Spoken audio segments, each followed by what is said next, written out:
चलिए शुरू करते हैं हमारा डिस्कशन नीट 2025 यूजी के बारे में, जो अभी 4 मई को कंडक्ट हुआ है, जिसमें 21 से 22 लाख बच्चे बैठे थे। और उसके जनरल परसेप्शन के बारे में एक बार मैं पहले ही बोल देता हूँ। Yes the paper was difficult, yes the paper was लेंदी।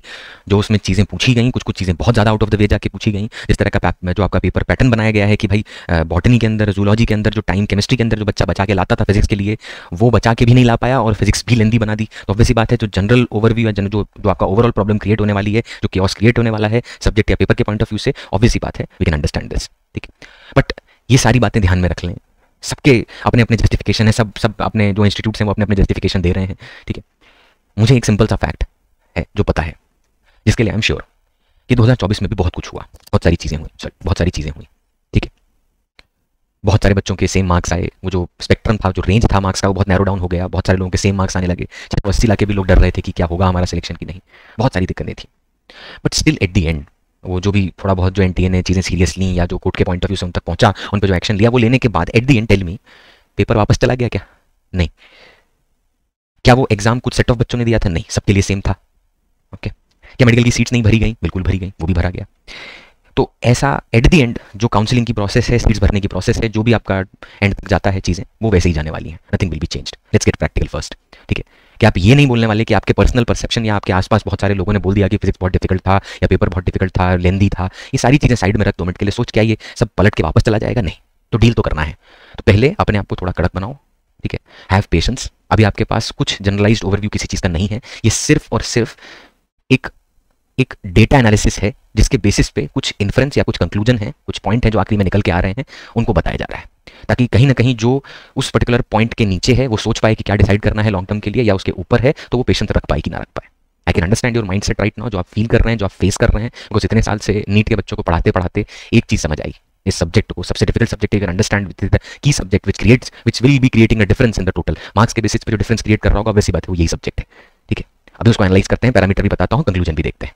लेकिन हमें ये बात भी समझनी पड़ेगी कि जो भी चीज़ें 24 में हुई, सारे उसके बाद के स्टेप हुए, तो अभी भी होंगे। और मुझे मेंटली अभी स्ट्रांग होकर चलना है कि भाई लाइफ में nothing is very easy, everything is difficult, everything comes with a price and is just a competitive exam. Get this first, this not a board exam कि जहां आप सोचे 100 में से 100 क्यों नहीं आए, शर्मा जी के तो 95 नंबर आए थे, उसके लड़के के तो हमारे क्यों नहीं आए। अरे ऐसा नहीं सोचना, इस तरह से कॉम्पिटिटिव एग्जाम को डील नहीं किया जाता। Because competitive exam is not about percentage, it is about percentile. चलिए सब्जेक्ट को एनालाइज करते हैं। 2 वीडियो बनेंगे इसके लिए। एक वीडियो में आपको मैं सिर्फ फिजिक्स के पॉइंट ऑफ व्यू से बात बताने वाला हूँ, थोड़ा मार्क्स का आइडिया दूंगा, और एक जनरल जो लॉजिक है, अभी जो आपका माइंडसेट होना चाहिए सोचने के बारे में, वो मैं आपको समझाऊंगा। थोड़ा सा ब्रीफ ओवरव्यू, अपने पास्ट एक्सपीरियंस में, खुद का ज्ञान नहीं बांट रहा हूँ, ऑब्वियस सी बात है। ये बच्चों से जो मुझे अभी बहुत सारे बच्चों से बात करने के बाद, बहुत सारे टीचर से बात करने के बाद, इतने साल के एक्सपीरियंस को गेन करने के बाद जो मुझे समझ आया है, उसका क्रक्स मैं आपको दे रहा हूँ। ठीक है, फिजिक्स में जो 45 क्वेश्चन थे, उसमें से ईजी 12 थे, medium question 18, hard question 13 question, और वेरी हार्ड 2। पहली बार जिंदगी में वेरी हार्ड नाम की कैटेगरी भी डालनी पड़ी है। ठीक है, एंड मैं पहले ही बता दूं कि ये आपको क्या लग रहा है उस परसेप्शन के बेसिस पे नहीं, उस पेपर के लिए एक जनरल परसेप्शन है कि भैया आपने जो पेपर कंडक्ट हुआ, अब वही पेपर हमारा बेसिस है सीट मिलने के लिए, सिलेक्शन के लिए। गवर्नमेंट मेडिकल कॉलेज में जाना हो, चाहे प्राइवेट मेडिकल कॉलेज में जाना हो, पहुंचने के लिए अपना स्पेक्ट्रम, अपना बेसिस यही पेपर है, और तो कोई है नहीं। तो इजी क्वेश्चन के अंदर भी अगर मुझे लगा कि नहीं, इस क्वेश्चन को इजी में नहीं डालना चाहिए था, हार्ड में डालना चाहिए था प्रीवियस ईयर कंटेंट के हिसाब से, तो ऐसा नहीं सोच सकते। बिकॉज हमारा अभी जो डेटा होगा वो सिर्फ इसी साल का पेपर है। 2024 में क्या हुआ कोई फर्क नहीं पड़ता। 2016 में बहुत डिफिकल्ट आया था, उसके रिस्पेक्ट में अभी बहुत उससे भी ज़्यादा डिफिकल्ट है। क्या जान के करेंगे इसका? सिलेक्शन प्रोसेस तो इसी पेपर के बेसिस पे होगा ना, थोड़ी नया पेपर कंडक्ट करा के करने बैठ जाएगा कोई। ठीक, देर में भी है पॉसिबिलिटी, बहुत ज़्यादा एम्बिग्विटी क्रिएट होगी तो शायद वो भी हो सकता है, बट थिंग इज कि अभी तो इसी के साथ फ्लो में जाना है। तो ये जो कैटेगरी है, इसमें से वेरी हार्ड 2 क्वेश्चन तो मैं सबसे पहले हटा देता हूँ, बिकॉज वो तो मैं मान ही नहीं सकता कि कोई उठा के उसको सॉल्व करे। ठीक है, तो अब वो 2 हटा दिए, तो 172 marks are remaining. Now look at this pie chart. यहाँ पे आप नोटिस करिए, लाल रंग का जो पाई का पोर्शन है, जैसे 18 क्वेश्चन का, वो मीडियम पोर्शन है। यानी जहां ये पाई इतना बड़ा दिख गया, इसका मतलब समझ आ गया पेपर एवरेज तो नहीं है, एवरेज से ऊपर है, डिफिकल्ट साइड पे ही जाने वाला है। ठीक है, अब आप नोटिस करिए जो इजी पोर्शन है 12 क्वेश्चन का है, बट दिक्कत ये है कि जो इजी पोर्शन था 12 क्वेश्चन वाला, उसमें भी क्वेश्चन डायरेक्ट नहीं थे कि मैग्नेटिज्म मैटर का कोई फैक्ट पूछ लिया हो, फेरोमैग्नेटिक मटेरियल की मैग्नेटिक फील्ड बढ़ती है घटती है, साई की वैल्यू क्या होती है, नेगेटिव पॉजिटिव छोटा बड़ा एग्जाम्पल, इलेक्ट्रोमैग्नेटिक वेव इक्वेशन दे दी, उस इक्वेशन में कोई पैरामीटर निकलवा लिया या कोई फैक्ट निकलवा लिया डिस्प्लेसमेंट करंट का। नहीं, ईजी क्वेश्चंस में भी यूनिट के बारे में सोचना पड़ रहा था, फैक्ट बेस्ड डायरेक्ट नहीं थे, कहीं ना कहीं इक्का दुक्का बात, जैसे वो डिस्प्लेसमेंट करंट वाले में क्वेश्चन अगर आपने देखा हो, तो उस क्वेश्चन को अगर देखेंगे, डिस्प्लेसमेंट करंट के बारे में पूछा था, 4 ऑप्शन दिए थे, बट एक चेंज वर्ड था, अगर उस पर ध्यान नहीं दिया तो गलत आंसर मार्क हो जाएगा, खत्म वहीं पे। ठीक, कितना भी सोच के बैठे हो, कितना भी जानते हो गया कांड। तो इसलिए मैं कह रहा हूं कि मैं अगर 2024 के रिस्पेक्ट में इजी क्वेश्चन को देखने बैठूंगा तो ये वाले इतने इजी नहीं निकलेंगे भाई। लेकिन अब मैं 2024 के बेसिस में इसको एनालाइज करके क्या कर लूंगा? क्या उससे सीट सिलेक्शन में कोई प्रोसेस में मेरा कोई हेल्प होने वाला है? नहीं। तो ऑब्वियसली बात है ये पेपर ये वाली कैटेगरी बता रहा है कि भैया ये और ये 13 जो आपका 13 क्वेश्चन वाला पार्ट है ये वाला, ये दोनों मिला के बता रहा है कि पेपर जो था वो मॉडरेट टू डिफिकल्ट कैटेगरी में है।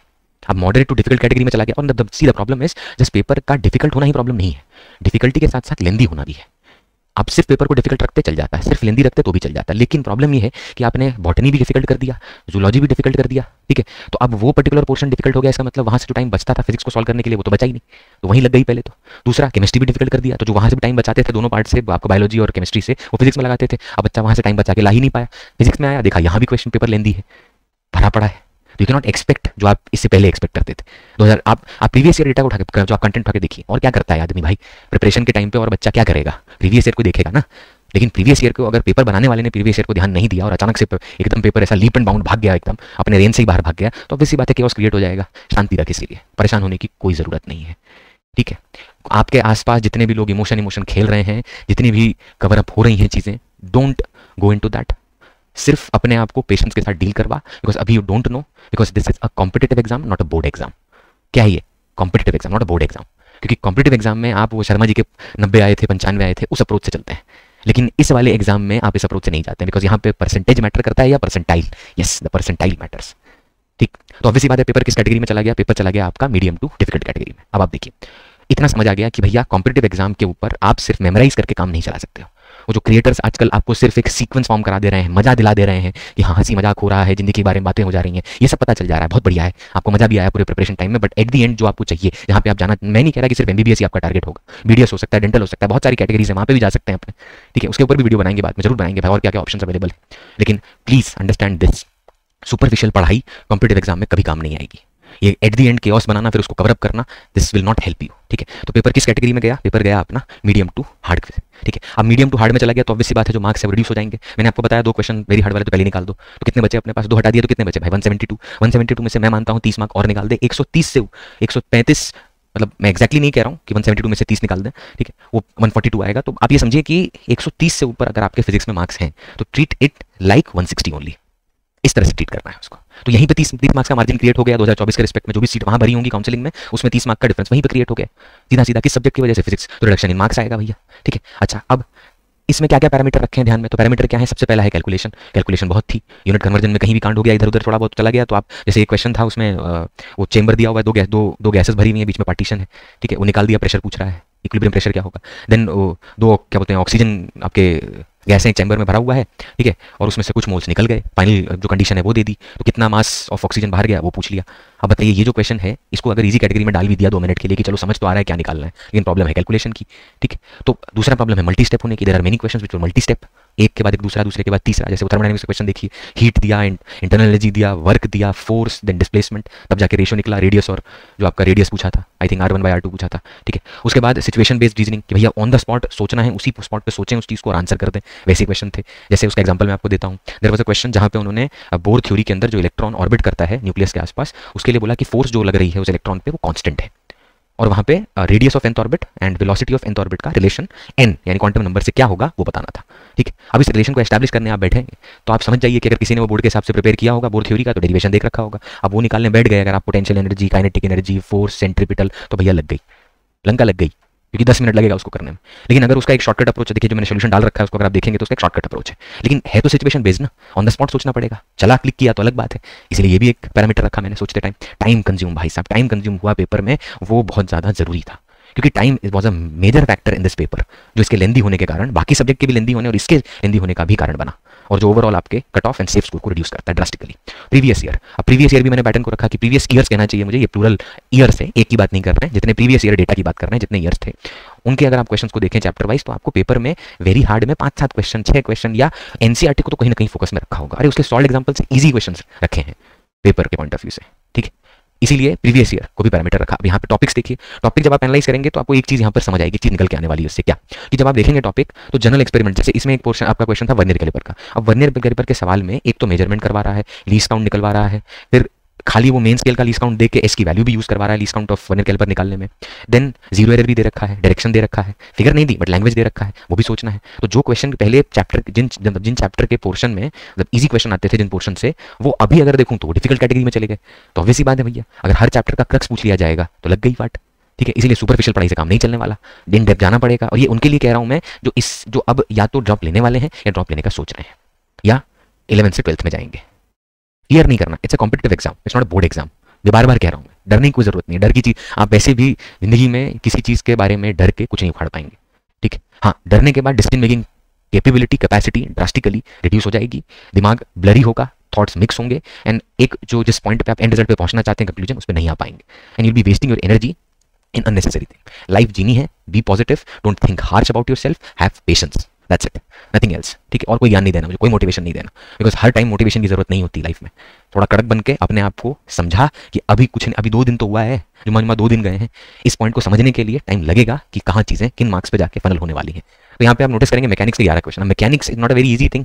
ठीक है, आप स्ट्रेट लाइन, प्लेन, ठीक है, क्या लॉज ऑफ मोशन, वर्क पर, अब वो देखिए वर्क पर एनर्जी में वर्टिकल सर्कल में आज तक क्वेश्चन आता था √5 g वेलोसिटी दे दो तो वर्टिकल सर्कल कंप्लीट हो जाएगा। इस बार नोटिस किया आपने क्या पूछा उसने?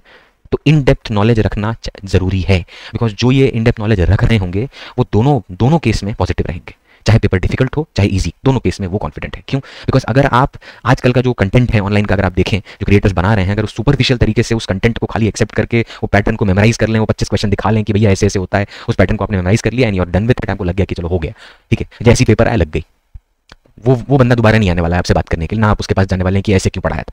ठीक है, तो understanding is the main thing, because ये चैप्टर्स बता रहे हैं, इस बार का पेपर बता रहा है, 2016 का पेपर बता रहा है। ठीक है, और भी पेपर्स हैं बीच में जिनमें कुछ चीजें ऐसी हुई जो एकदम ही ड्रास्टिक हो गई। तो वो चीजें कॉन्फिडेंस में रखने के लिए आप जब उस सब्जेक्ट को प्रिपेयर कर रहे हैं तो हर एक पॉइंट के साथ लॉयल रहना, ऑनेस्ट रहना, प्रिपरेशन के साथ ऑनेस्ट रहना बहुत जरूरी है। और डरने से कुछ नहीं उखड़ेगा बेटा, डिसीजन तो लेना है, चाहे डर के ले चाहे दिमाग शांत रख के ले। ठीक, चलिए, तो ये चैप्टर्स थे। चैप्टर आप देख सकते हैं कौन कौन से हैं। जैसे सबसे बड़ा पोर्शन है जो आपका इलेक्ट्रिसिटी मैग्नेटिज्म वाला, बहुत सारे क्वेश्चन थे और डिफिकल्ट क्वेश्चन थे भाई। वो एक व्हीटस्टोन जैसा दिख रहा था जिसमें सी से डी करंट कितना जाएगा वो पूछा था, तो पहले किरचॉफ रूल लगाओ, ठीक है, जंक्शन रूल लगाओ, वोल्टेज निकालो, उसके बाद करंट डिवाइड करो, डिस्ट्रीब्यूट करो दोनों में, ठीक है, इस तरह के क्वेश्चन थे। ठीक, और मैग्नेटिज्म में भी जो सिंपल वाले क्वेश्चन थे वो नहीं पूछा, वो मैग्नेटिज्म के जो अच्छे क्वेश्चन थे, जो एक्चुअल आप वो मैग्नेटिक फील्ड निकालते हैं, फॉर्मूला याद करके आते हैं, सिमेट्री ये सब लगाते हैं, वो पूछा ही नहीं। मैग्नेटिक मोमेंट का रेशियो पूछ रहा है, बताइए। ठीक है, तो अनएक्सपेक्टेड चीजें थी no doubt, but at the end conclusion ये है कि don't treat this as board exam, this is a competitive exam. Competitive exam है और कॉम्पिटिटिव एग्जाम में focus on percentile not percentage. ठीक है, पेपर डिफिकल्ट सबके लिए होगा भाई, आपके लिए सिर्फ अकेले के लिए नहीं है। और मैं फिर से कह रहा हूं, आपके ओन परसेप्शन से आप जो वीडियोस देख के अपने आप को अभी ये एक तरह से वो फील दे रहे हैं कि क्या हुआ, क्या आसपास घट रहा है, तो मैं आपको अभी भी बता दे रहा हूं, जो हुआ, जो पेपर दिया है वो उन 21 से 22 लाख बच्चों ने सबने दिया है, तो जो होगा सबके साथ सेम होगा। तो पेपर में मैंने बहुत गलत कर दिया, मैंने क्या कर दिया, ये क्या हो गया, कितने कुछ मतलब क्या पता ब्लंडर कर दिया मैंने, कितने कम मार्क्स का अटेम्प्ट कर पाई मैं, ये सब सोच के अभी टाइम और एनर्जी वेस्ट करने की कोई ज़रूरत नहीं है। बिकॉज क्या पता आप जो करके आए हैं वो उस पर्टिकुलर ईयर के सेफ सोर्स से ऊपर हो, जो गवर्नमेंट मेडिकल कॉलेज आपको चाहिए वहाँ जाने के लिए शायद उससे ऊपर हो। तो पहले पेशेंस रख, कोई हाइपोथेटिकल इमेजिनेशन मतलब आपका क्रिएट करने की जरूरत नहीं है, ज़्यादा अपने दिमाग में मत रहें, इन्वॉल्व रहें बाहर की चीज़ों में और चीज़ों पे फोकस करें। ठीक है, फोकस ऑन अंडरस्टैंडिंग, ये मेरा लास्ट एक सजेशन है, focus on understanding and not just memorise. Pattern memorise करने से, खाली वो कंटेंट क्रिएटर के जोक सुन के, उनके जीवन की बातें सुन के सिर्फ मजे ले लेने से 2 साल जरूर निकल जाएगा, साल भर जरूर निकल जाएगा, बट एट द एंड जब आप पेपर देने बैठेंगे तो आप अकेले हैं, किसी और का ज्ञान, किसी और की बड़ी बड़ी बातें आपके साथ नहीं जाने वाली। तो इसीलिए don't mug up, understand each and everything. ठीक है, अब इसका जो आपका सेकंड वीडियो होगा उसमें हम पूरे सब्जेक्ट को एनालाइज करेंगे and will get to a point जहां पे हम स्कोर पे, जो आपका फाइनल स्कोर होगा कि आप क्या एक्सपेक्ट कर सकते हैं 2024 की सीटिंग, जो मतलब मार्क्स वर्सेस सीट के कंपैरिजन के रिस्पेक्ट में अभी आप क्या डिक्रीज एक्सपेक्ट कर सकते हैं। ठीक है, चलिए, thank you very much for being a patient listener and at the end I will say focus on the percentile not percentage, because this is a competitive exam not a board exam. Sharma ji का लड़का 100 में से 100 भी ले आए, फर्क नहीं पड़ेगा, क्योंकि ये बोर्ड एग्जाम नहीं, कॉम्पिटिटिव है। Here the percentage is not a thing of focus, percentile is. Okay, thank you.